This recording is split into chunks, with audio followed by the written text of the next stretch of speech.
Brace yourselves, because today we're plunging into the untamed, brutal and shocking world of Viking raiders, not just their battles, but their most scandalous bedroom practices. Forget the polished legends of honor and glory. These warriors carried their savagery far beyond the battlefield. From fierce rituals to rough encounters that would make even modern audiences gasp, the Vikings rewrote the rules of pleasure and power. Stick around, this is one history lesson you'll never forget. In the year 921, an Arab diplomat named Ahmad ibn Fadlan was sent from Baghdad to the distant lands of the Rus and Norse. He expected to find strange customs, yes, but nothing could prepare him for the horrors he witnessed along the Volga River. His writings survive as one of the most vivid accounts of Viking rituals, and within them lies a chilling glimpse into how sex, violence, and death intertwined in the lives of these northern raiders. Ibn Fadlan described the funeral of a Viking chieftain, a man of power whose death demanded a spectacle. His prized possessions were gathered: weapons, food, ale, and slaves. But most disturbingly, one of his slave girls was chosen to accompany him into the afterlife. She was not asked, she was commanded. Once selected, she was treated not as a grieving servant, but as a living sacrifice, destined to die, so her master would not journey to Valhalla alone. For days, she was forced into a cycle of intoxication and abuse. Wine and strong drink were poured down her throat until she stumbled through a haze of numbness. During this time, men visited her tent one by one, each claiming the right to use her before her execution. This was not done in private, it was ritualized, public, and deliberate. The act itself was seen as part of the offering, binding her fate to the chieftains. When the day of the funeral came, Ibn Fadlan watched as the ship was prepared.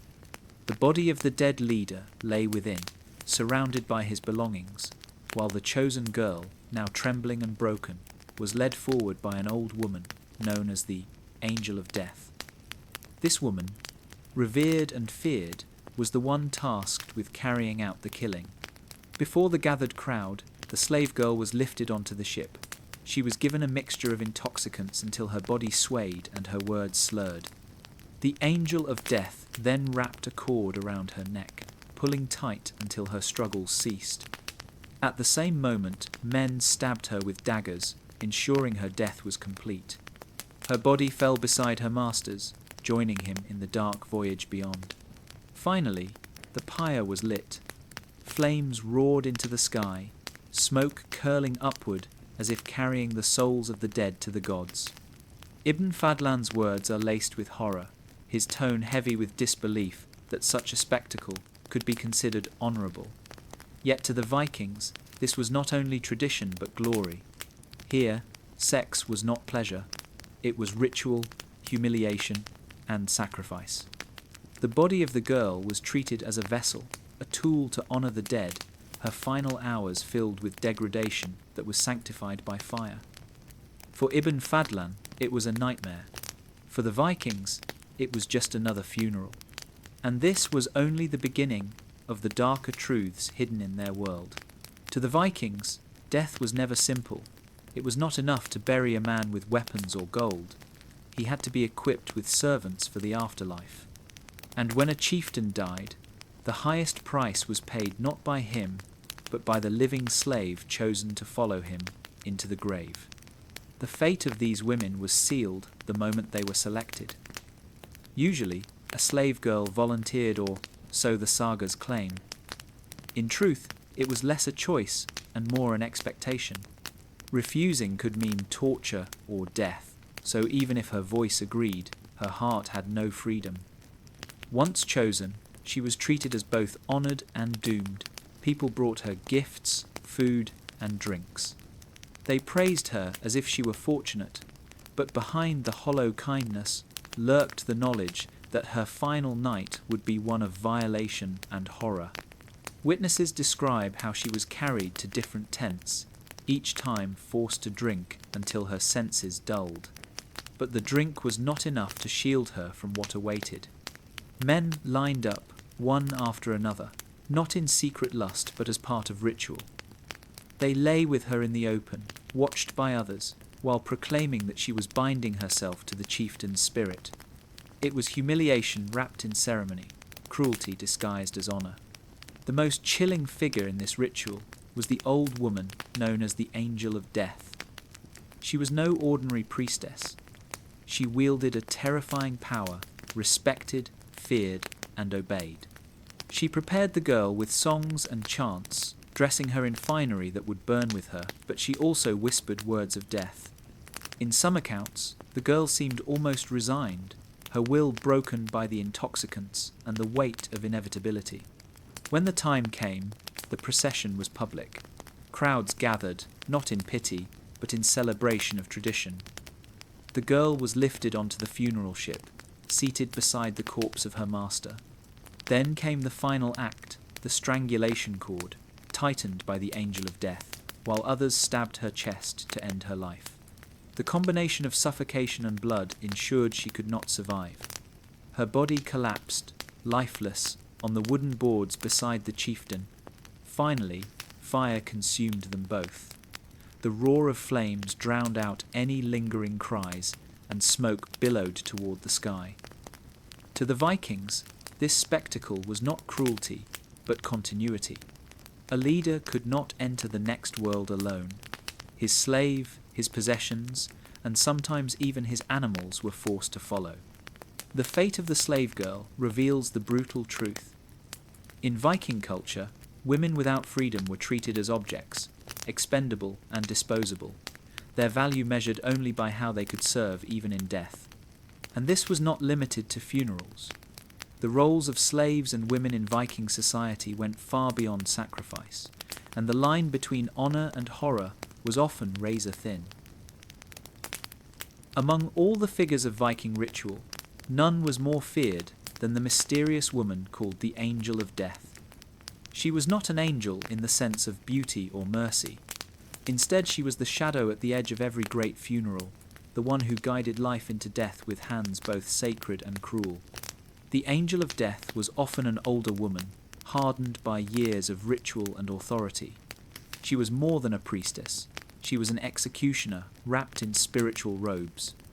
In the eyes of the Vikings, she alone possessed the strength to transfer a soul, to cut the final thread between the living and the dead.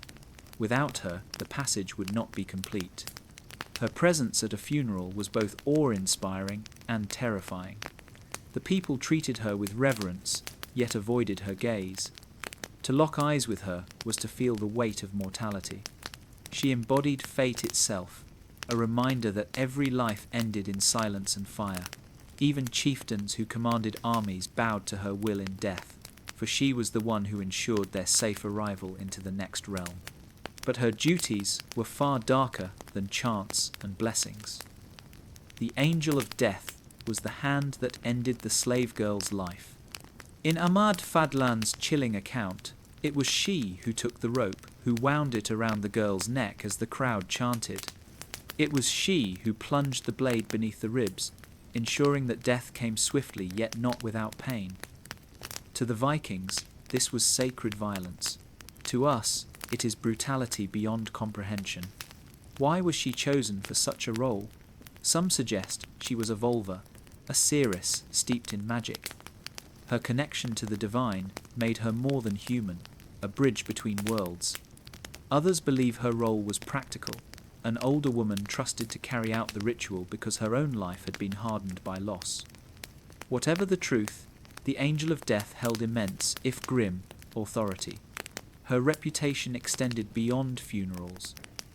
In the sagas, women like her were said to wield Seidra, the magic of prophecy and control. Men who practiced such arts were mocked as unmanly, but women were permitted, even honoured, in these roles. Still, this honour came wrapped in fear.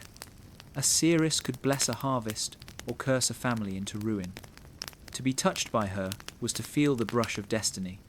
At the funeral pyres, her final act was both ritual and spectacle. The crowd watched her every movement, knowing that with a twist of rope and a thrust of steel, she secured the bond between master and servant forever. When the flames rose and the ship cracked under fire, her work was complete. Another soul had crossed, carried not by love, but by blood and terror. The angel of death shows us that Viking rituals were not simply about honouring the dead, but they were about control. They ensured that power was carried into eternity, even if it meant destroying another life to achieve it. In Viking society, the morning after a wedding was as important, sometimes more important, than the wedding itself. For all the feasting, rituals and songs, the true measure of a marriage's success came down to what was left on the bed. Blood-stained sheets were not just fabric. They were evidence, proof, and sometimes even weapons in the legal and social battles that followed. Virginity was tied directly to honour. A bride who entered marriage without it risked not only her own reputation, but that of her entire family. If blood was absent from the sheets, accusations of fraud could be raised. Families might be forced to return dowries, pay penalties, or suffer public disgrace. The thin line of blood became a matter of wealth, law, and survival. But the sheets served another purpose. They were receipts of performance. If a groom failed to consummate the marriage, the lack of blood or physical evidence could brand him impotent. In a society where masculinity was tied to dominance, this was devastating. A man who failed in battle could die with honour, but a man who failed in the bedchamber lived in shame. His failure was not private, it was known, whispered, and sometimes formally judged. The sheets themselves could be displayed publicly, paraded before families, or kept as legal proof for future disputes.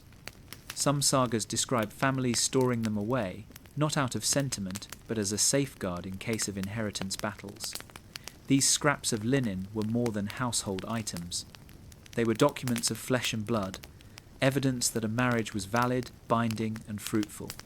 In one saga, a groom who could not consummate his marriage faced mockery so severe that his family's alliances crumbled.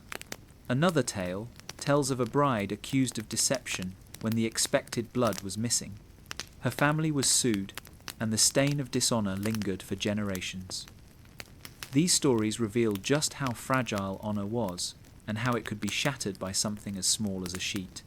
The brutality of this system lay in its disregard for love or privacy. The most intimate act of human life was stripped of emotion and reduced to transaction. A bride's body became evidence, her blood a signature binding two families together. The groom's performance was measured not in passion, but in proof. For the Vikings, even sex was never entirely personal. It was a matter of law, economics, and public standing.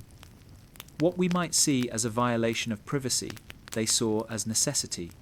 To them, the marriage bed was not sacred. It was a courtroom, and the sheets were the verdict. If free Viking women were bound by law and ritual, enslaved women lived in a far darker reality. Their bodies were not protected by contracts, dowries, or legal rights. Instead, they were possessions, tools of labour, status, and, most disturbingly, sexual use. Inside the longhouse, the bedchamber was not just a place for marriage and family. It was also a place where enslaved women were forced into roles of submission, humiliation, and exploitation. Viking raids filled Scandinavia with slaves taken from distant lands. Irish women, Slavic girls, Anglo-Saxon captives, entire communities were torn apart, their daughters shipped north as human cargo. For the men who bought them, these women were living trophies, proof of conquest and wealth. But in daily life, their existence was one of constant vulnerability. Enslaved women could be forced to share the marriage bed, either as concubines or as substitutes when a wife was pregnant, ill, or simply ignored. Unlike free women, who had some legal recourse, slaves had no say, no escape, and no right to refuse. Their silence was assumed, their consent irrelevant. They could be passed from master to guest, used as gifts in political exchanges, or traded like cattle in the markets. Some sagas record this dynamic with chilling casualness. A Viking warrior boasting of his raid might speak of cattle, gold, and women in the same breath. In one tale, a man's honour was measured not only by the enemies he killed, but by the number of foreign women he had forced into submission. Sexual domination was an extension of war, another way to prove superiority. Inside households, enslaved women lived under constant watch. They might be ordered to warm the marriage bed before the husband arrived, or to serve drinks at feasts where drunken men pulled them aside for use. If a child was born from these encounters, the consequences varied. Sometimes the child was killed or abandoned. In other cases, especially if the father acknowledged it, the child could be raised within the household. For the slave mother, however, the outcome was always the same. She remained property. The presence of enslaved women also placed free wives in a cruel position.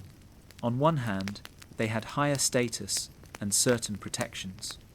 On the other, they often had to watch their husbands exercise sexual rights over their slaves. Some sagas even describe wives striking or humiliating slaves in jealousy, further cementing the enslaved woman's place at the bottom of the household hierarchy. In Viking society, freedom determined whether a woman's body was shielded by law or stripped bare for exploitation. The dignity of a free wife was elevated precisely because the degradation of the slave existed beside it. Power for one was built on the suffering of the other. For enslaved women, the bedchamber was not a private space. It was another battlefield, one where their bodies were conquered daily, their voices silenced, and their humanity erased. In Viking society, power rested on domination. Men dominated in battle, in law, and in the home. But what happened when a woman, whether free or enslaved, resisted? The answer reveals just how merciless Viking culture could be toward those who defied its expectations. For free women, defiance often came in the form of refusing a marriage or challenging a husband's authority. While sagas celebrate strong-willed women like Gudrun or Brynhild, the reality was far harsher for most. A woman who rejected her husband's authority could be mocked publicly, called unfaithful, or accused of dishonoring her family. Divorce was technically possible for free women, but the process came with immense risk.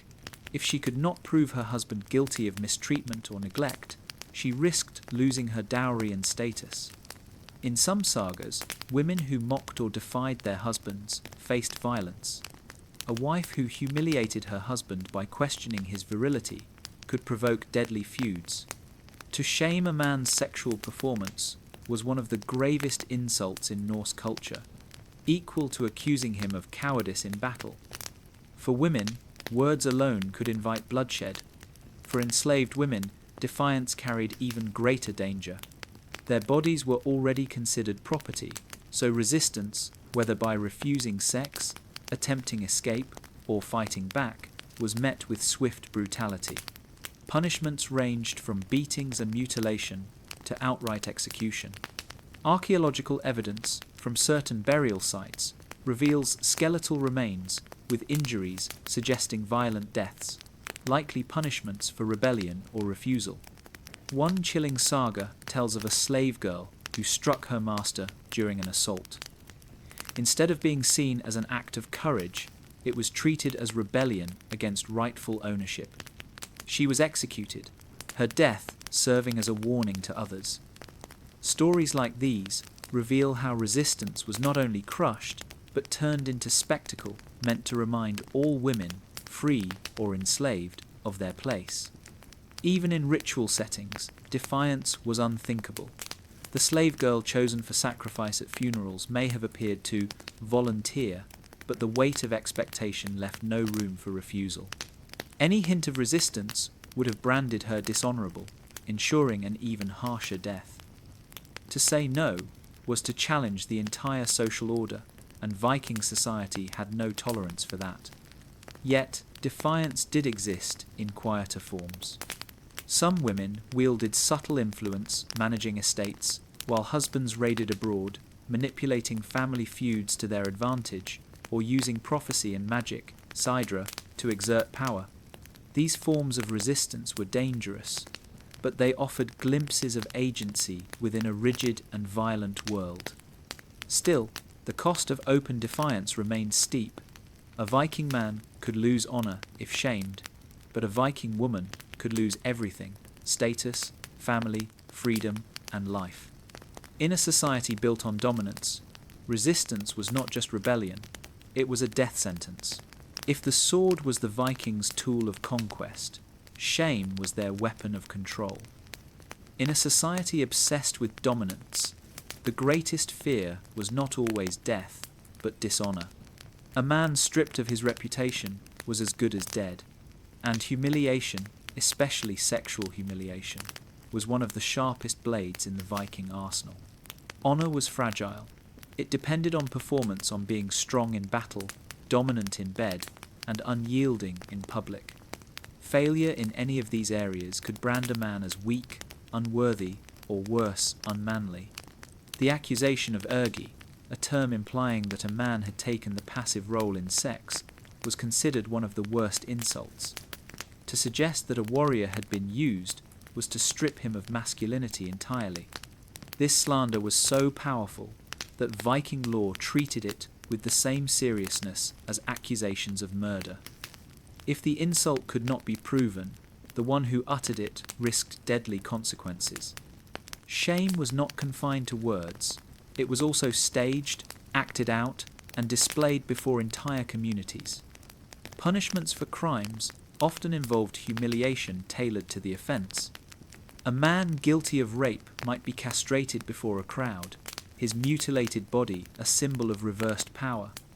Others were paraded naked, mocked, or forced into degrading acts that marked them as permanently dishonoured. In some sagas, prisoners of war were subjected to public humiliation before execution, their suffering turned into spectacle for the crowd's amusement. Even women wielded shame as a weapon. A wife could insult her husband by questioning his courage or mocking his performance in the bedchamber. Such words could spark feuds between families, as men sought to defend their honour through violence. In these moments, women's voices carried dangerous weight, not because they had formal power, but because their ridicule threatened the fragile foundation of masculine identity. Archaeological evidence supports the ritual use of humiliation. At execution sites, bodies have been found with deliberate mutilations to the genitals or buttocks injuries that served no practical purpose in killing, but carried symbolic meaning. These were messages carved into flesh, reminders of what happened when power was challenged. For the Vikings, shame was more than personal embarrassment, it was social death. A man stripped of honour could lose alliances, wealth, and standing in the community. For women, shame could mean being branded unfaithful, barren, or unworthy, destroying their chances of marriage and security. For slaves, shame was constant, woven into every aspect of their existence. In this world, fear of humiliation kept order as effectively as fear of violence. The threat of being shamed was enough to make warriors fight harder, wives remain silent, and slaves obey. Shame was not just a weapon, it was the invisible chain that bound Viking society together. The Norse gods were not distant, flawless beings. They were mirrors of Viking society, flawed, cunning, and at times deeply controversial. Among them, Odin, the All-Father, stood at the peak of wisdom and warcraft. Yet his legend was not free of scandal. For all his power, Odin carried with him dark secrets that made even mortals whisper of shame. Odin's pursuit of knowledge often required him to cross dangerous boundaries. To gain the runes, he hanged himself from Yggdrasil, pierced by a spear, sacrificing himself to himself. This act, though revered, blurred the line between triumph and humiliation. Some sagas even suggest that hanging, the death of criminals, stained Odin with the shame of the condemned. But his most controversial choice was in magic. Odin was a master of Syod, a form of sorcery associated with women. To the Vikings, practicing such magic was powerful but dangerous. A man who performed Sidra, risked accusations of ergi unmanliness. Odin, the father of warriors, was whispered about as one who had submitted to womanly arts. His enemies mocked him, claiming that his wisdom came at the price of shame, that the All-Father had broken the very codes of masculinity his followers revered. Even Odin's relationships carried shadows. He was a god of passion as well as war, known for seducing giantesses and mortal women alike, sometimes through trickery or force. These stories, told in the halls of men, were both boasts of divine virility and warnings of his dangerous hunger. Yet hidden in these tales is the uncomfortable truth. Even gods wielded sex as a weapon of power and domination, reflecting the very practices mortals engaged in. Some myths even accuse Odin of enduring humiliation at the hands of giants. To gain wisdom, he bargained, begged, and sometimes submitted in ways that seemed unworthy of a god. These tales were rarely told as pure mockery. They were reminders that power often came with a cost, and that even the mightiest figure in the pantheon was not above the taint of shame. For the Vikings, Odin's dark secrets revealed a paradox. He embodied ultimate authority, yet his actions carried the stain of dishonor. He was worshipped as the source of strength, yet whispered about as one who broke the very taboos that kept society together. His contradictions reflected a deeper truth, that power was never clean, and even the gods themselves lived in the shadows of their choices. Odin's story taught the Vikings that shame and glory were two sides of the same coin. To wield immense power, one had to be willing to endure humiliation, and in this, Odin was both the most revered and the most feared of all. If Odin's secrets revealed the uneasy balance between wisdom and shame, the stories of Thor and Loki showed how ridicule itself was used as a weapon even against the gods. The sagas did not spare their deities from mockery. In fact, they often mirrored the same insults and humiliations mortals feared most. Thor, the thunder god, was the champion of brute strength. Yet one of the most famous myths tells of him being tricked into dressing as a bride. When the giant Thrym stole Thor's hammer and demanded the goddess Freya as ransom, Loki devised a scheme. Thor himself would don a bridal veil and pose as the goddess to retrieve Mjolnir. At the feast, Thor sat in disguise, eating mountains of food and glaring with fiery eyes. Though he ultimately reclaimed his hammer and slaughtered the giants, the tale left an echo of humiliation. The god of masculinity, forced into women's clothing, laughed at in story and song. For Vikings, the story was both comedic and uneasy. It reminded them that even the strongest warrior could be mocked, his manhood questioned in jest. Then came Loki, the master of insult. Loki's greatest weapon was his tongue. In the Lokasenna, a poem known as Loki's Flighting, he hurls verbal daggers at the gods during a drunken feast. His accusations often cut to the heart of sexual shame. He mocks goddesses for promiscuity, accuses gods of cowardice, and even calls Odin unmanly for practicing cider. The insults sting not because they are wholly false, but because they strike at the very taboos Viking society feared most: accusations of weakness, perversion, or sexual submission. Thor himself was not spared. Loki ridiculed him as simple-minded, relying on brute strength rather than wisdom. To a Viking audience, this was no small slight. Strength could win battles, but clever words like insults of ergi could destroy reputations. Loki embodied the terrifying idea that shame could wound more deeply than any sword. Even Loki's own myths reveal the grotesque overlap of sex and mockery. In one tale, he transforms into a mare and lures away the stallion of a giant builder. The disguise works, but Loki ends up pregnant, later giving birth to Sleipnir, Odin's 8-legged horse. The story was retold with both laughter and unease. For a man to become pregnant was the ultimate inversion of gender roles, the deepest form of shame. Yet Loki's humiliation produced one of the most powerful creatures in myth. Through these tales, the Norse sagas exposed a truth that mortal Vikings knew well. Ridicule, was a weapon sharper than steel. The mockery of gods reflected the fears of men. To be called weak, unmanly, or shameful was not just an insult, it was a threat to one's very place in the world. And so, in laughter, the Vikings found terror.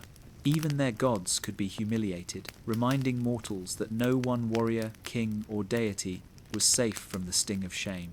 Viking society was built on displays of power, and nowhere was that more visible than in its rituals.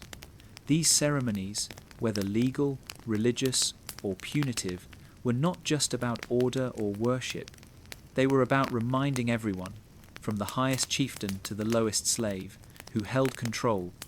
Domination was woven into the very fabric of ritual, often through acts that blurred the line between violence, sex, and humiliation.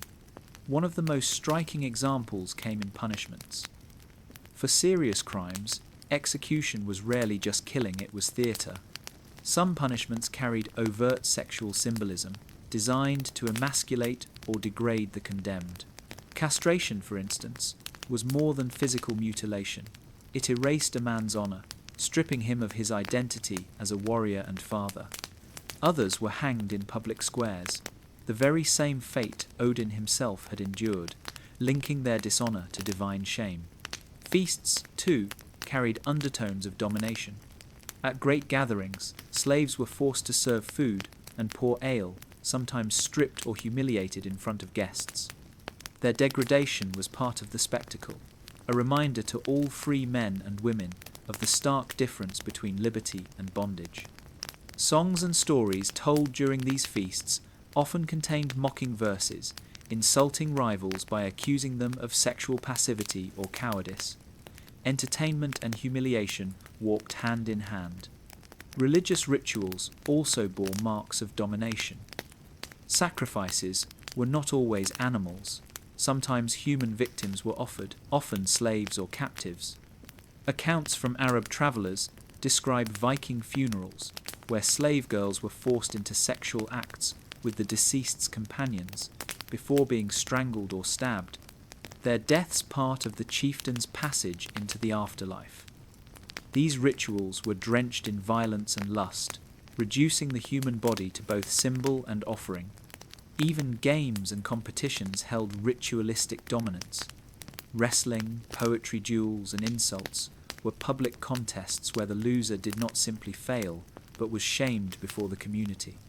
To be defeated physically or verbally was to lose standing, making humiliation as potent a punishment as wounds. At weddings, rituals of domination were hidden in the celebration. The bride was not just a partner, but property, handed from father to husband. Her sexuality was bound by contracts and oaths, and the consummation of the marriage was both a private act and a public expectation. In some cases, witnesses were required, ensuring that the bride's submission was not only complete but observed. Through these rituals, Viking society reinforced its hierarchy. Each act of humiliation or dominance was a reminder of where one stood, chieftain above farmer, warrior above slave, man above woman. The ceremonies were not just tradition, they were chains, binding society together through spectacle and fear. In the end, rituals of domination revealed a truth the Vikings never tried to hide. Power was not just taken by the sword, but performed, displayed, and etched into the flesh and memory of all who witnessed it. For the Vikings, the bed was never just a place of rest.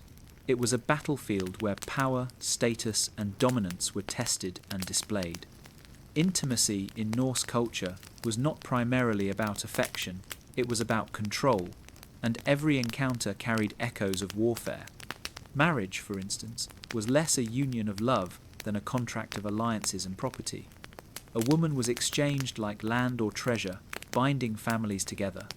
But once the bride was given to her husband, her body became a proving ground. The consummation of the marriage was not merely expected, it was often supervised or verified. In some cases, witnesses waited outside the bedchamber to ensure the husband's virility and the wife's submission were beyond doubt.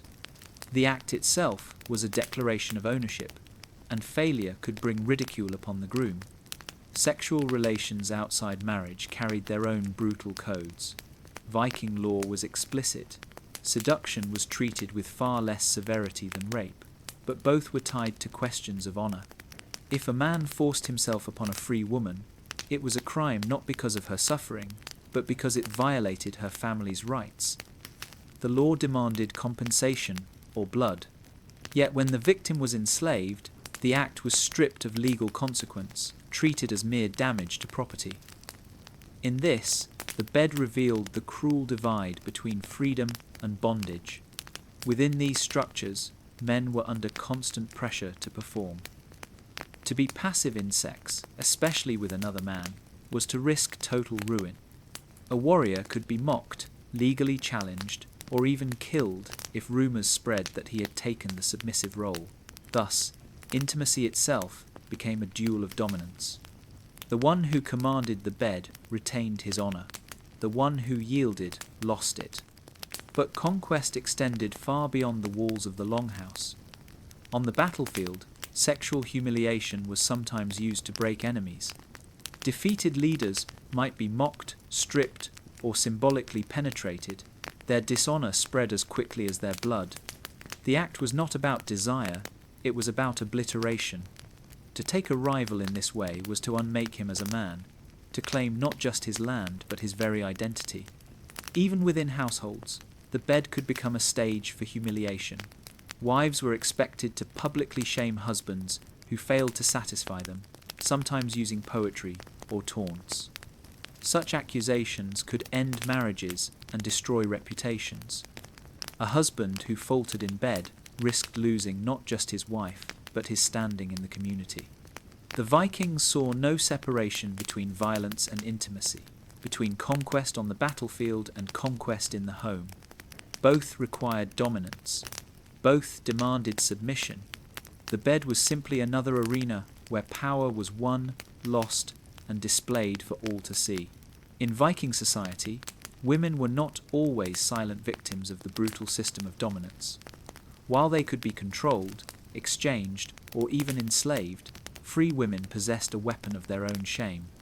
In a world where masculinity was fragile and constantly tested, a woman's words could cut deeper than any blade. The sagas are filled with examples of wives and mothers using ridicule to push men into action. Known as the flyting or incitement speeches, these verbal duels often took place in public halls. A woman would accuse her husband of cowardice, mock his failures, or even question his virility in front of his peers. In a society where reputation was everything, such insults were nearly impossible to ignore. A husband mocked for being soft, passive, or unmanly had two choices: restore his honor through violence or sink into disgrace. Many sagas tell of warriors who embarked on reckless raids or blood feuds simply because a woman's taunts left them no escape.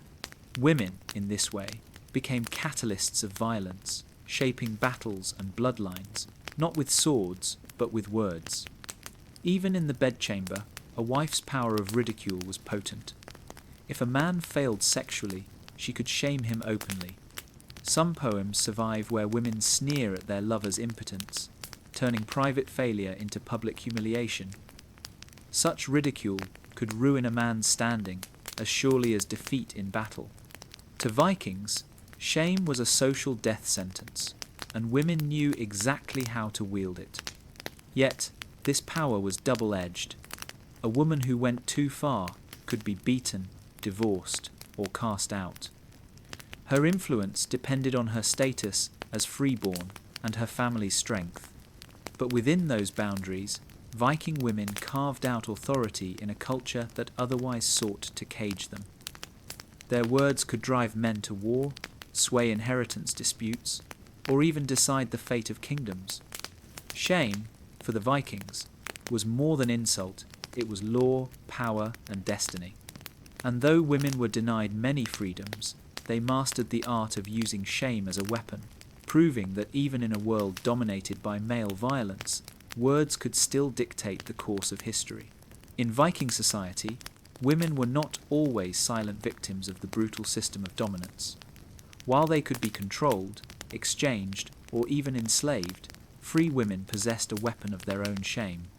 In a world where masculinity was fragile and constantly tested, a woman's words could cut deeper than any blade.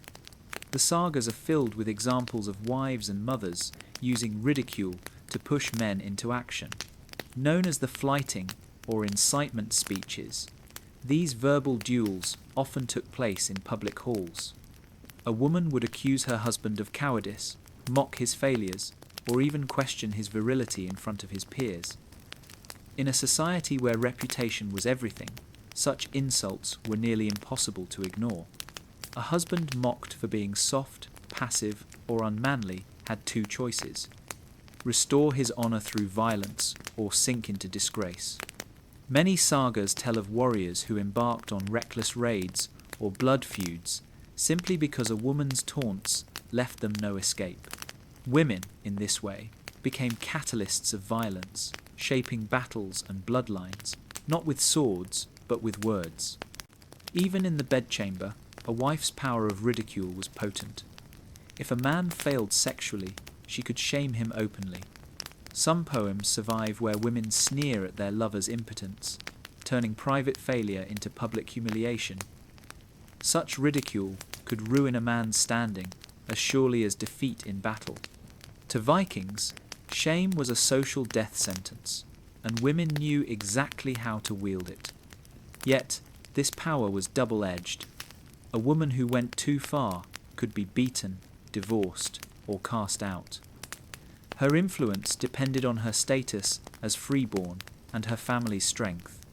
But within those boundaries, Viking women carved out authority in a culture that otherwise sought to cage them. Their words could drive men to war, sway inheritance disputes, or even decide the fate of kingdoms. Shame, for the Vikings, was more than insult, it was law, power, and destiny.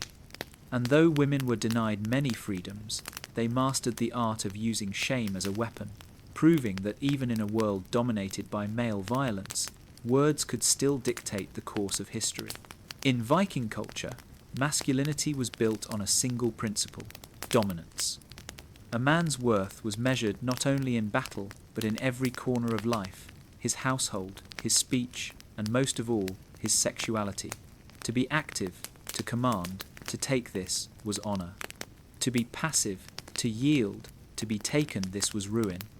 Unlike in later societies that condemned same-sex relations outright, the Vikings did not care about gender alone. What mattered was the role. If a man was the dominant partner, his reputation remained intact. But if he was accused of being passive, of allowing himself to be penetrated, the insult carried a weight as heavy as blood feud. The sagas and law codes confirmed the brutality of this judgment. To call a man agra unmanly, effeminate, or sexually passive was one of the gravest insults possible. It was not mere name-calling. It was equivalent to accusing someone of murder. The law demanded satisfaction. A man so insulted could kill the accuser on the spot, and the killing would be considered justified. This reveals how fragile Viking masculinity truly was. A warrior might endure wounds, starvation, and exile, but the suggestion of sexual submission was unbearable. It stripped him not only of honor, but of identity itself. To be passive was to no longer be a man in the eyes of his peers. The consequences of such accusations went far beyond words. They could spark duels, feuds, and even wars between families. Some sagas tell of insults hurled at feasts, where a single taunt questioning a man's virility erupted into bloodshed. Honor had to be defended immediately, for delay was itself a sign of weakness. Even appearance could invite suspicion. Men who dressed too finely, who spoke too softly, or who avoided aggression, risked whispers of being unmanly. The constant pressure to prove dominance created a world where anxiety simmered beneath every interaction. A single slip, real or imagined, could destroy everything. In this way, sexuality became inseparable from power. The bedroom was a battlefield, just as much as the fields of England or the coasts of Francia. To be victorious was to dominate. To yield was to die a social death. The Vikings may have wielded axes and swords, but shame was their most dangerous weapon. It was invisible, merciless, and capable of killing a man's honour faster than any blade. In a society where reputation was everything, the fear of being labelled passive hung over every man like a shadow. For the Vikings, marriage was never just a private bond. It was a legal and economic contract, sealed not only by oaths and feasts, but by the most intimate of acts consummation. In their world, the marriage bed doubled as a courtroom, and the law reached deep into the most personal moments of human life. After a wedding feast, the couple was expected to consummate their union, but this was not always a private affair. Families, and sometimes even priests, blessed the bed with rituals meant to ensure fertility. In more formal arrangements, witnesses might wait just outside, listening for the sounds of consummation. In some cases, they remained inside the room itself, their presence ensuring that the act took place and that the marriage was valid. Why such intrusion? Because consummation carried financial consequences. If the bride was not a virgin, and this fact had not been disclosed, her family could be sued for fraud. If the marriage was not consummated, the groom could demand the dowry back. If the groom failed to perform sexually, he could face public shame, legal penalties, or even annulment. The law did not treat intimacy as romance, it treated it as evidence. The proof of this was the blood-stained sheets displayed the morning after to demonstrate the bride's virginity and the success of the union. These sheets were sometimes preserved as legal documents, to be used later in disputes over inheritance or legitimacy. If the sheets were unstained, accusations could tear families apart. The absence of blood could mean dishonour, financial loss, or even divorce. Saga literature captures this with chilling detail. In one account, a bride's uncle stood guard to ensure the marriage was completed properly. In another, a mother-in-law lingered at the door, asking questions until she was satisfied the act had taken place. These intrusions were not seen as perverse. They were duties, safeguards, to protect property, lineage, and reputation. The harshness of this system stripped love from the equation. Affection was irrelevant. What mattered was fertility, inheritance, and the forging of alliances. The bride's body was reduced to proof of contract, the groom's virility a test of his honour. Failure on either side was not private embarrassment, but public disaster. Through this lens, the Viking marriage bed was less a symbol of union than a stage of judgment. Every moan, every stain, every silence was measured against the weight of law. To the Norse, intimacy was never truly personal. It was a matter of family wealth, social standing, and legal consequence. In the Viking world, the sword and the law shared the same principle. Dominance had to be proven, witnessed, and enforced. And in the marriage bed, just as on the battlefield, failure meant ruin. Among all the bodies entangled in Viking power, none bore a heavier weight than the enslaved women. They were captives taken in raids, traded like livestock, and forced into the most intimate roles without choice. If the marriage bed was a courtroom for free-born women, for slaves it was a battlefield they could never win. A slave girl's body was property, not personhood. Viking law made this clear. The rape of a free woman was treated as an offence against her family's honour, demanding compensation or blood. But the violation of a slave carried no such penalty. At most, it was seen as damage to property, a loss that could be repaid in silver. Her pain was irrelevant, her consent impossible. In the longhouse, slave girls were often forced to share their master's bed, sometimes alongside his wife. The arrangement was not hidden, it was expected. A powerful man's household displayed his wealth in livestock, weapons, and women. To command many was proof of dominance. Yet for the slaves, this meant endless exploitation. their worth reduced to their ability to serve, to endure, and to bear children who themselves might remain enslaved. Some sagas hint at the bitter rivalries this created between wives and concubines. Free women might wield legal authority, but they still competed for influence. Slave girls, trapped in the middle, had no weapons but silence. Even their children were marked by their status, often denied inheritance or cast aside as lesser.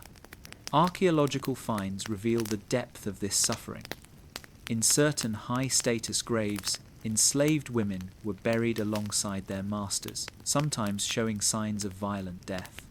These were not honoured wives, they were sacrifices, forced companions in life and in death. The slave's body carried value only so long as it could serve. And yet, within this bleak reality, fragments of resistance emerge. Some sagas describe slaves who struck back with sharp words or cunning acts, undermining their masters from the shadows.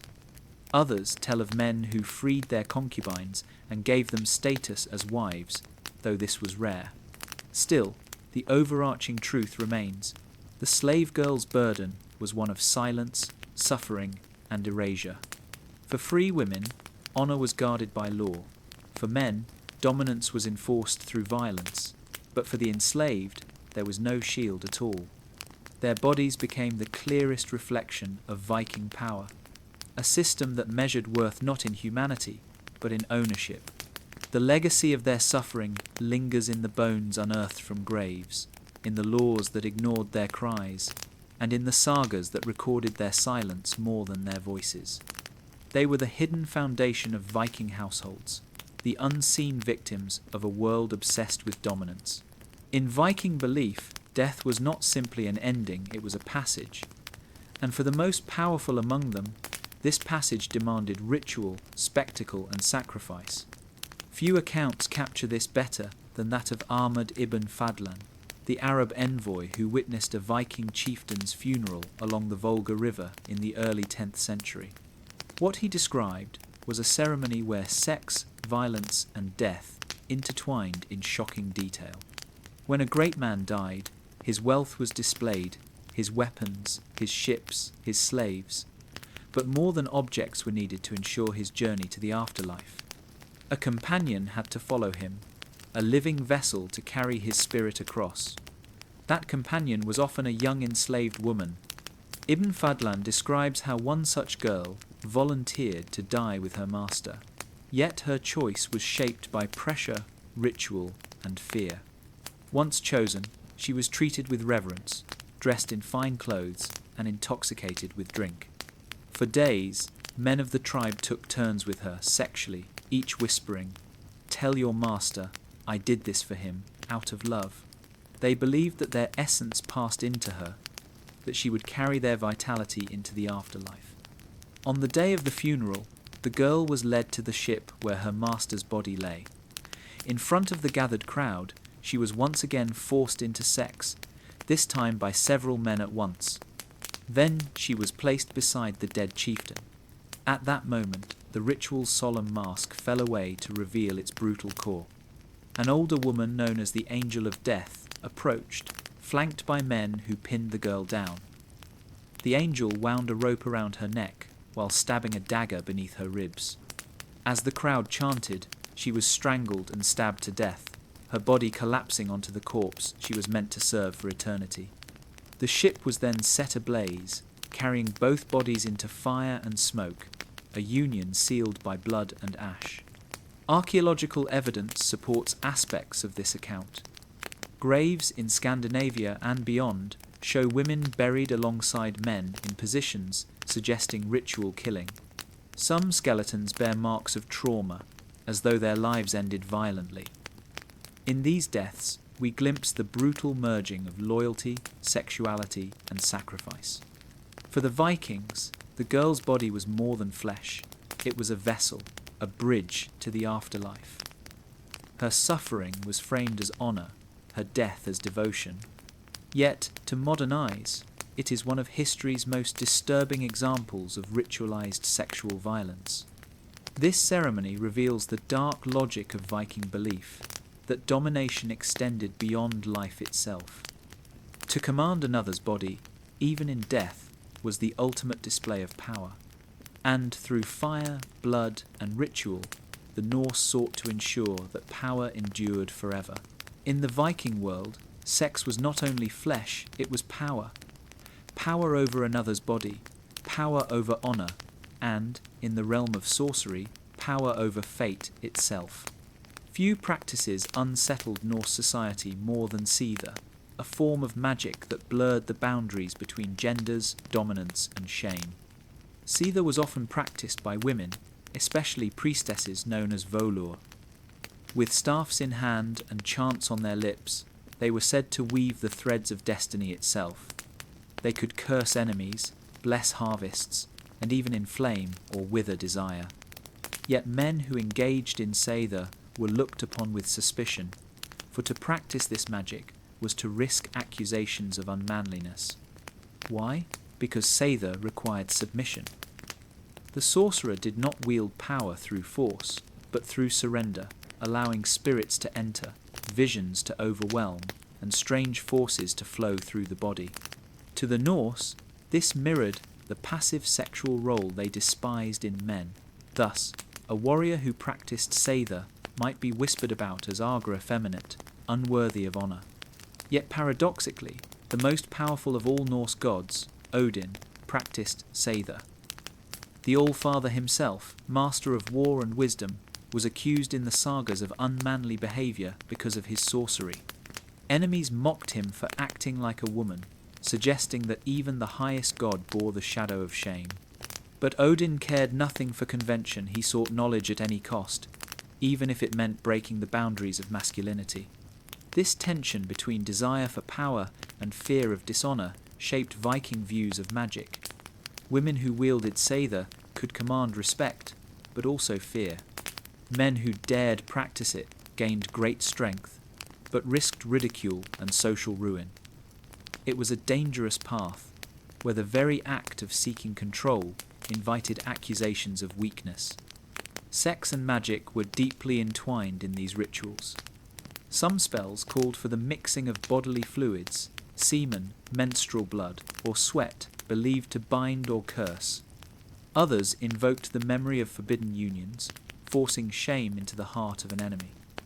In this way, desire became a weapon, intimacy a tool of domination. To the Vikings, the greatest terror was not defeat in battle, but loss of honour. And so, when sex and sorcery threatened to blur the line between active and passive, dominant and submissive, the fear of shame burned brighter than any sword. The world of seither reveals a culture caught between awe and dread, where the pursuit of hidden power could unmake a man's reputation even as it granted him the wisdom of the gods. In this delicate balance, sex became not just pleasure or violence, but the very language of magic itself. For the Vikings, a feast was never just food and drink. It was theatre, a stage where warriors measured one another with words as sharp as swords. The mead flowed, the fires roared, and every man's tongue grew bolder with each horn of ale. Boasts were expected about raids, wealth, and women, but insults were the true test of honour. And the most dangerous insults of all were those tied to sex. To call a man argra unmanly, effeminate, or sexually passive was more than ridicule. It was a verbal spear to the chest. Such words struck at the very foundation of a Viking's identity. A man so accused could not ignore it. If he did, his silence confirmed the insult as truth. The only way to cleanse it was with steel. Sagas are filled with feasts that ended in blood. At one gathering, a warrior accused another of lying about his conquests and hinted that he had been used like a woman. The hall erupted. Before the night ended, benches overturned, blades flashed, and men lay dead in pools of mead and blood, all from a single insult. Why were these accusations so lethal? Because honour was life. Wealth could be regained, wounds could heal, but a reputation stained with sexual shame was a wound that never closed. The insult carried legal weight too.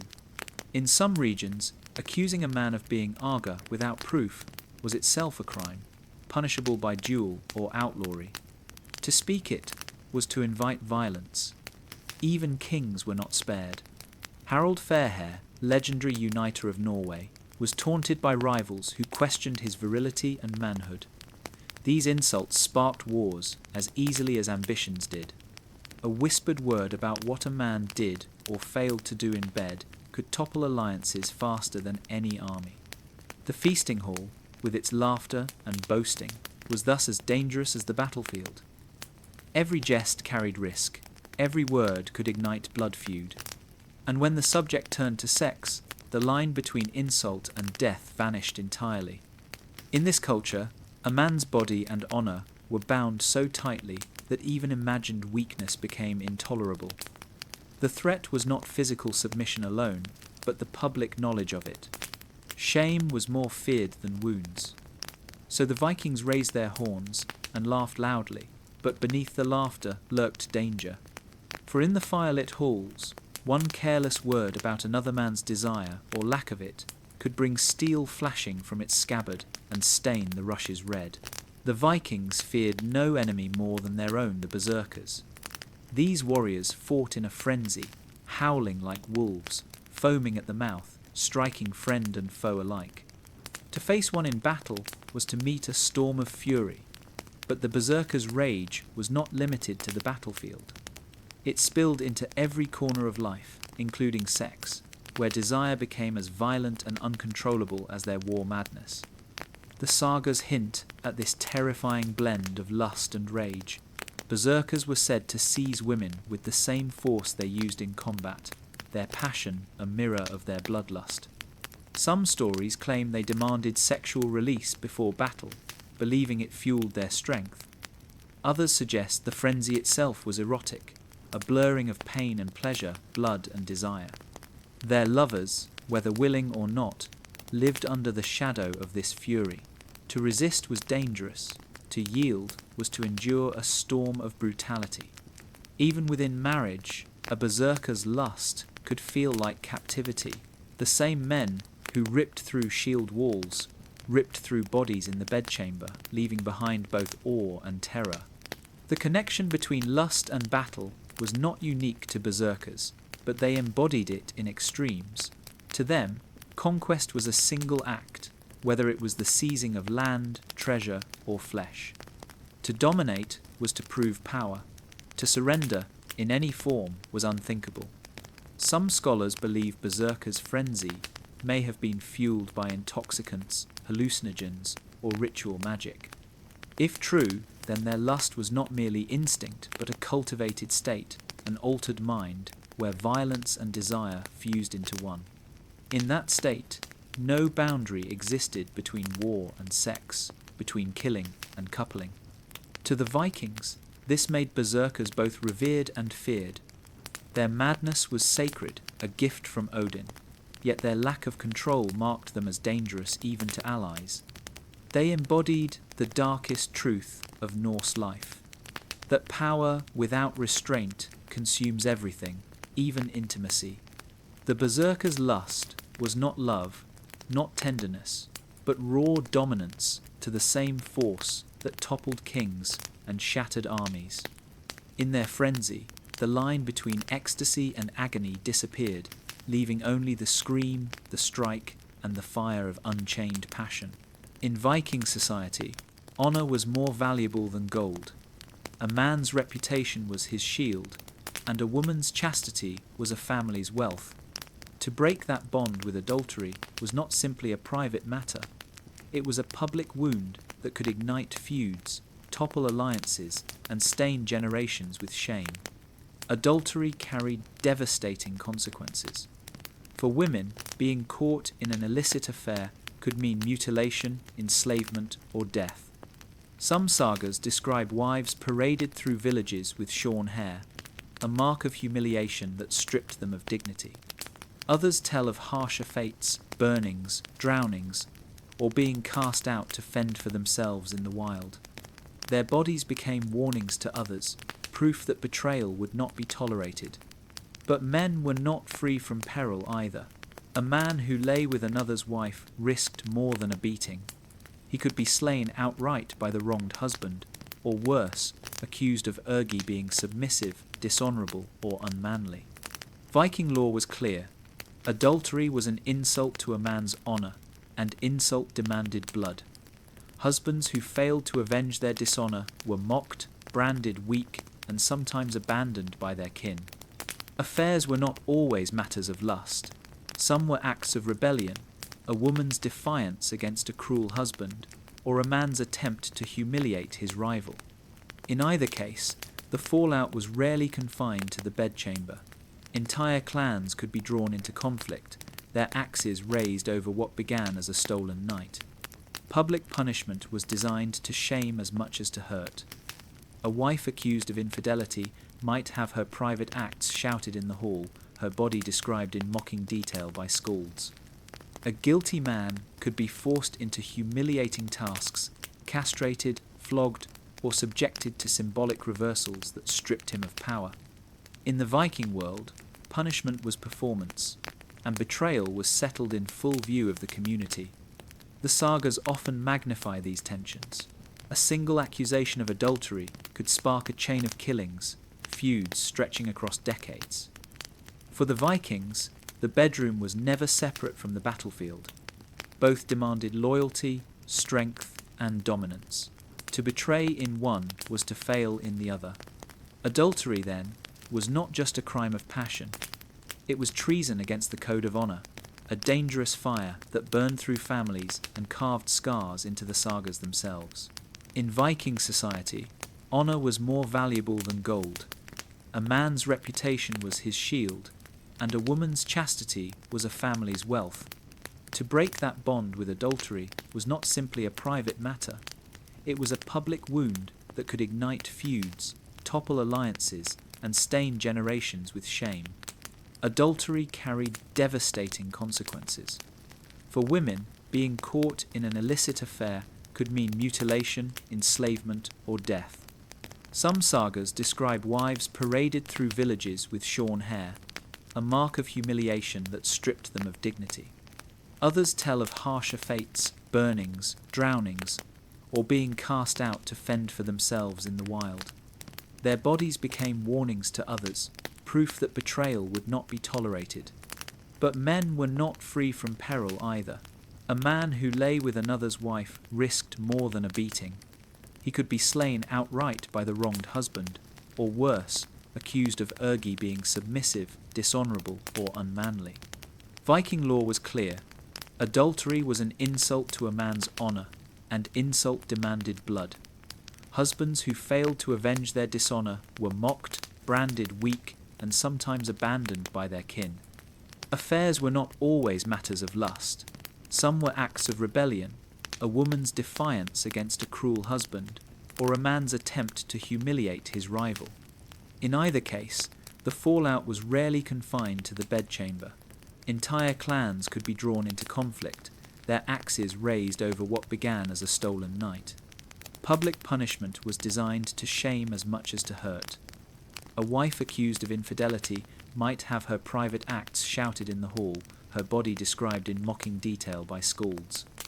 A guilty man could be forced into humiliating tasks, castrated, flogged, or subjected to symbolic reversals that stripped him of power.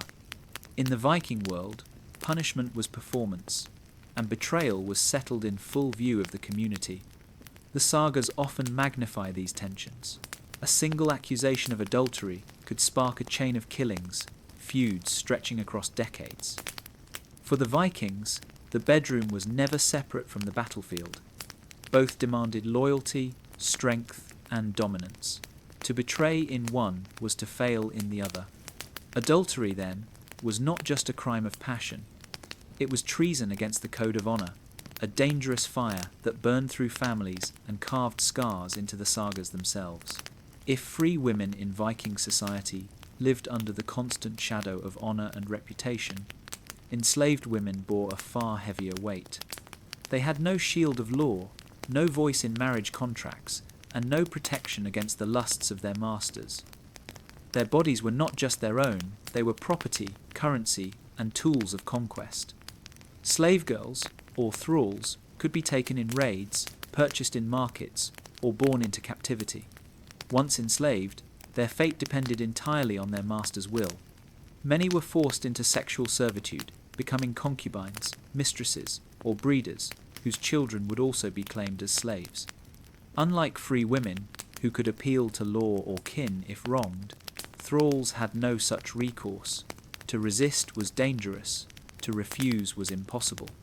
Saga literature and legal codes make the divide stark.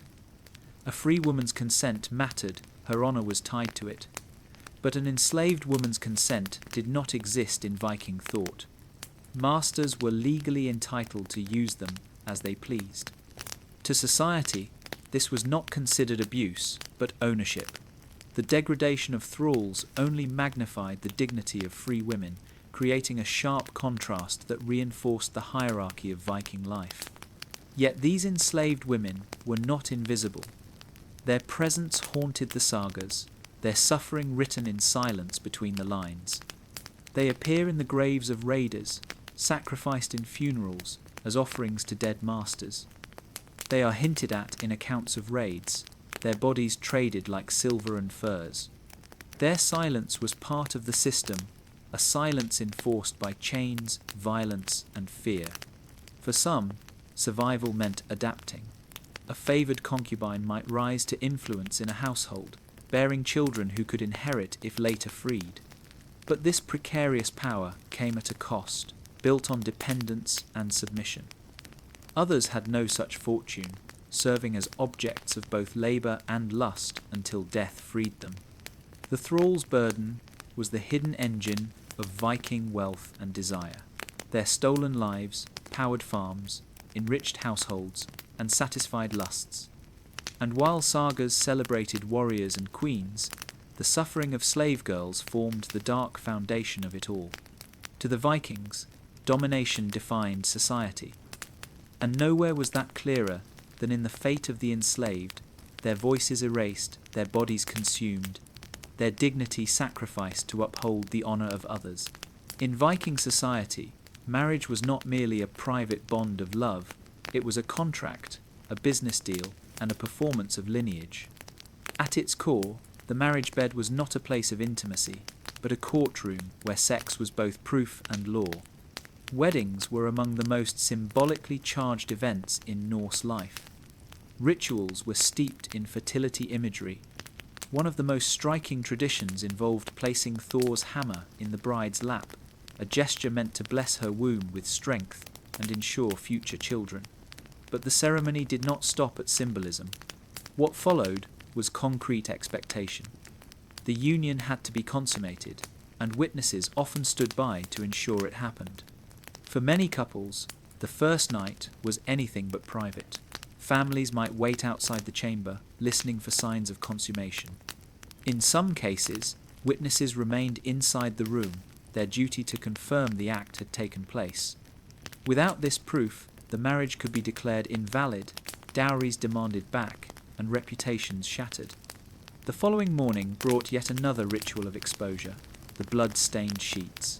These were displayed as evidence of the bride's virginity and the groom's sexual success. Families could preserve the sheets as legal proof to be used in future disputes or accusations. If the bride was discovered not to be a virgin, her family risked being accused of fraud.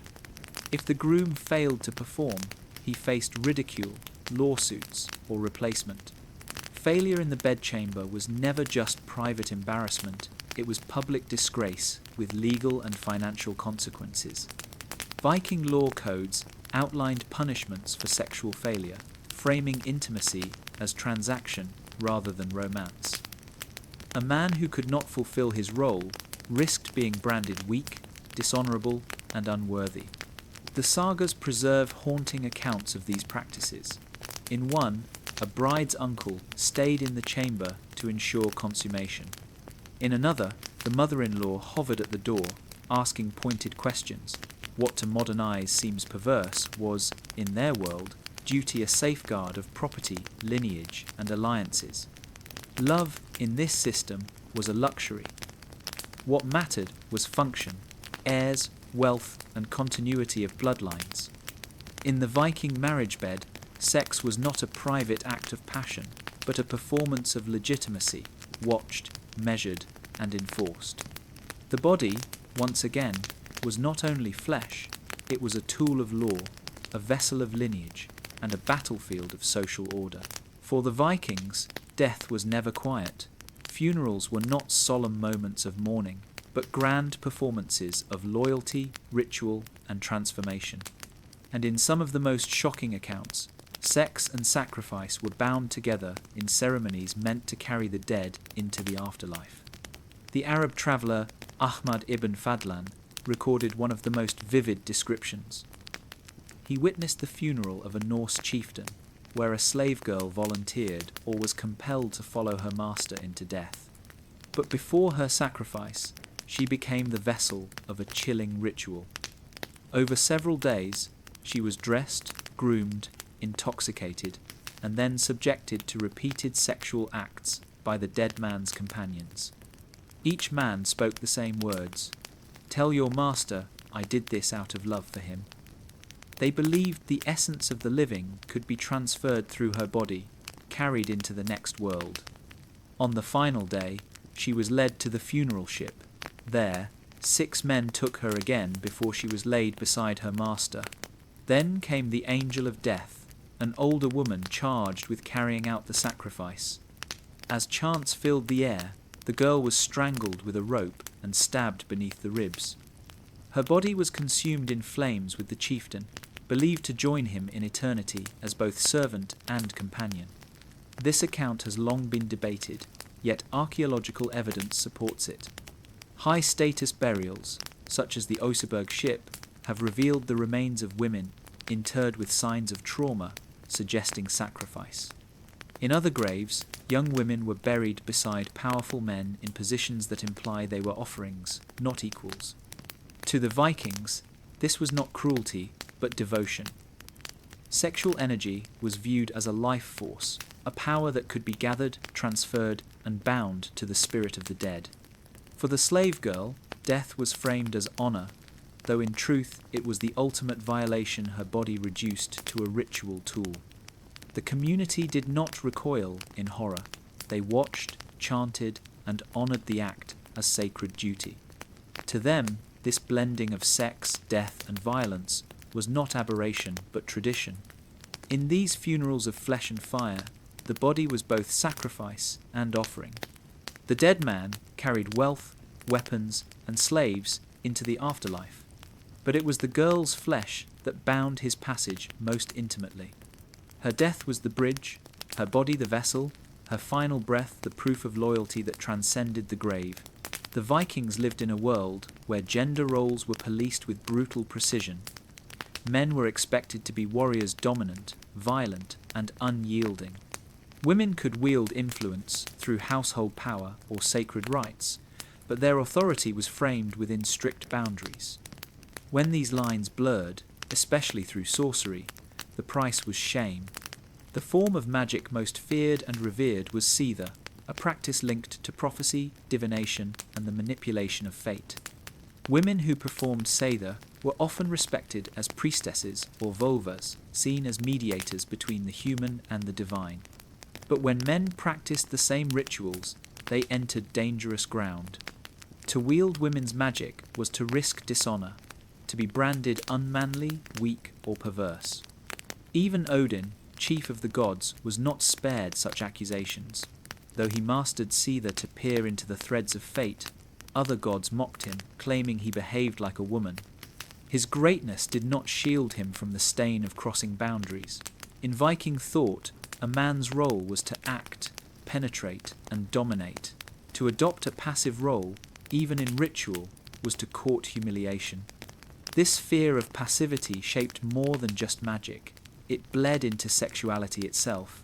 Same-sex relations, for example, were not judged by the gender of partners, but by the roles they played. A man who dominated retained his honor, but a man who submitted, who allowed himself to be penetrated, was branded with ergi, one of the worst insults in Norse society. Such accusations were so serious They could spark duels, feuds, or even killings. Sorcery carried similar weight. Men who bent themselves to feminine-coded rituals were viewed with suspicion, accused of weakening their manhood. Yet, paradoxically, they were also feared. Their power was dangerous, their knowledge of unseen forces both respected and reviled. They were walking contradictions, socially suspect, yet spiritually potent. This tension reveals a deeper truth about Viking masculinity. Honor was not fixed, it had to be constantly proven and defended. A single act, whether in bed, in ritual, or in insult, could strip a man of status. Magic became a battlefield of identity, where the threat of shame was as real as the power it granted. In this world, even the gods struggled with boundaries. Odin himself embodied the paradox, the mightiest warrior who also embraced forbidden rites. His story mirrors the Viking struggle with power, sex, and shame. For the Norse, dominance defined worth, and submission, whether magical or sexual, was the crack that could shatter everything. In Viking society, words were weapons sharper than steel.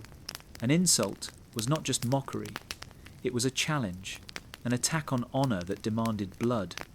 And among the deadliest accusations was one tied to sex, the charge of being submissive. The insult of orgy, implying that a man had taken a passive role in sex, was considered one of the greatest shames. To accuse someone of this was to strip him of his masculinity, to paint him as weak, unmanly, and unworthy of respect. It was an assault on his very identity, and Viking law treated it with deadly seriousness. If such words were spoken without proof, the accuser risked execution. If they were true, the accused might be driven to exile, humiliation, or death. This form of slander could unravel lives. Warriors who fought bravely could still see their reputations ruined if rivals spread whispers of sexual weakness. Sagas describe men lashing out violently at such taunts, knowing that silence was worse than death. To leave the insult unanswered was to accept it as truth, a stain that clung tighter than any wound. Insults were often hurled in fighting, verbal duels where poets and warriors traded barbed verses. These contests were not harmless entertainment. A well-aimed verse could destroy reputations, ignite feuds, or spark battles. In such exchanges, the accusation of orgy was the sharpest blade one no man could afford to ignore. Even gods were not spared. Loki, the trickster, delighted in mocking Odin and Thor with accusations of unmanly acts, taunting them with charges of weakness, sexual deviancy, or submission. These verbal duels echo the Viking belief that honor lived in the body, the bed, and the battlefield alike. To falter in any was to invite ruin. What makes these insults so powerful is that they reveal how fragile Viking masculinity truly was. A warrior's life might be filled with victories, but his honor could crumble from a single accusation, a whispered word in a hall, or a verse sung by a rival scold. In a world where domination defined worth, to be branded submissive was a fate worse than death. The insult was not just ridicule, it was social execution. And for the Vikings, such words could spill as much blood as any sword. The Vikings lived in extremes. Their world was forged in the clash of opposites: fire and ice, life and death, lust and violence. To understand them, one must see how these forces were never separate, but bound together in every ritual, every battle, every bed. Fire symbolized passion, fury, and destruction. It devoured ships in funerals, consumed halls in raids, and burned in the blood of warriors who lived for glory. Fire was sex in its rawest form, desire without restraint, heat that destroyed as much as it created. Ice, on the other hand, was restraint, silence, and inevitability. It froze the land, stilled the seas, and reminded every man and woman that life was fleeting.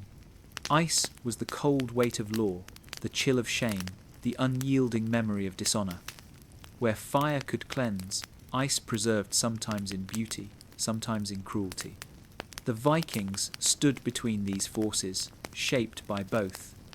Their raiding was fire unleashed, but their strict codes of honor were ice that bound. Their sexual practices carried both heat and cruelty, passion entwined with dominance, intimacy shadowed by shame. Even their gods mirrored this duality. Odin, who burned with hunger for knowledge, yet bound himself with cold taboos of sorcery and dishonor. To live as a Viking was to constantly balance these extremes. Too much fire, and one risked chaos, lawless lust, uncontrolled violence, dishonor through excess. Too much ice, and one risked weakness, fear of risk, loss of passion, and stagnation. The sagas celebrate those who walked the knife's edge, burning brightly, yet never frozen still. In their world, sex was never simply pleasure, and violence was never simply destruction. Both were tools of power, woven into ritual, law, and identity. Bodies were vessels of lineage, weapons of dominance, and offerings to gods. Blood, sweat, and desire flowed together, binding communities as tightly as oaths sworn on steel. Even in death, they sought both fire and ice. Cremation lifted souls in flame, while burial beneath frozen earth preserved them for eternity. Their legacy is the same, a culture that burned fiercely, yet remains frozen in memory, etched into sagas, myths, and the bones of their dead. And so, the story of Viking intimacy and violence does not end with one act, one ritual, or one raid. It lingers between fire and ice, a testament to a people who embraced extremes, who saw no line between lust and power, no barrier between the bed and the battlefield. The Vikings remind us that human passion is both creation and destruction, heat and frost, love and brutality, and perhaps in their brutal honesty they leave us a truth and modern eyes often forget. We are all still standing between fire and ice. The Vikings lived in extremes. Their world was forged in the clash of opposites: fire and ice, life and death, lust and violence. To understand them, one must see how these forces were never separate, but bound together in every ritual, every battle, every bed. Fire symbolized passion, fury, and destruction. It devoured ships in funerals, consumed halls in raids, and burned in the blood of warriors who lived for glory. Fire was sex in its rawest form, desire without restraint, heat that destroyed as much as it created. Ice, on the other hand, was restraint, silence, and inevitability. It froze the land, stilled the seas, and reminded every man and woman that life was fleeting. Ice was the cold weight of law, the chill of shame, the unyielding memory of dishonor. Where fire could cleanse, ice preserved sometimes in beauty, sometimes in cruelty. The Vikings stood between these forces, shaped by both. Their raiding was fire unleashed, but their strict codes of honor were ice that bound. Their sexual practices carried both heat and cruelty, passion entwined with dominance, intimacy shadowed by shame. Even their gods mirrored this duality. Odin, who burned with hunger for knowledge, yet bound himself with cold taboos of sorcery and dishonor. To live as a Viking was to constantly balance these extremes. Too much fire, and one risked chaos, lawless lust, uncontrolled violence, dishonor through excess. Too much ice, and one risked weakness, fear of risk, loss of passion, and stagnation. The sagas celebrate those who walked the knife's edge, burning brightly, yet never frozen still. In their world, sex was never simply pleasure, and violence was never simply destruction. Both were tools of power, woven into ritual, law, and identity. Bodies were vessels of lineage, weapons of dominance, and offerings to gods. Blood, sweat, and desire flowed together, binding communities as tightly as oaths sworn on steel. Even in death, they sought both fire and ice. Cremation lifted souls in flame, while burial beneath frozen earth preserved them for eternity. Their legacy is the same, a culture that burned fiercely, yet remains frozen in memory, etched into sagas, myths, and the bones of their dead. And so, the story of Viking intimacy and violence does not end with one act, one ritual, or one raid. It lingers between fire and ice, a testament to a people who embraced extremes, who saw no line between lust and power, no barrier between the bed and the battlefield.